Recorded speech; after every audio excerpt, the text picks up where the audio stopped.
सूबाई खुद मुख्तारी पर कोई समझौता नहीं करेंगे। आईनी तरमीम का मसूदा मंजर-ए-आम पर नहीं आया। आर्टिकल 243 से जमहूरियत पर असर पड़ा तो काबिल कबूल नहीं। सूबों के इख्तियारात में कमी की मुखालफत करेंगे। फजलुर रहमान। जमीयत उलमा इस्लाम के सरबराह मौलाना फजलुर रहमान ने वाज़ेह किया है कि आईनी तरमीम का कोई मसूदा ताहाल मंजर-ए-आम पर नहीं आया।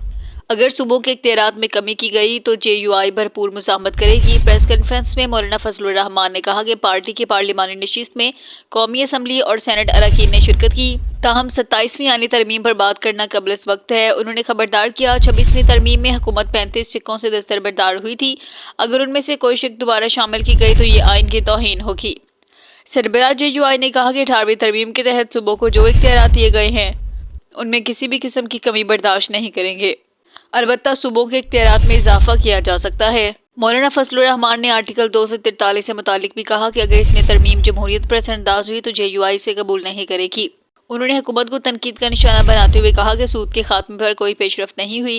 दीनी मदारिस के रजिस्ट्रेशन के मामले पर हुकूमत जबर का रास्ता इख्तियार कर रही है। उनका कहना था मुल्क को दुरुस्त सिमत में लाने के लिए इज्तिमाई सोच अपनाना नागज़ीर है।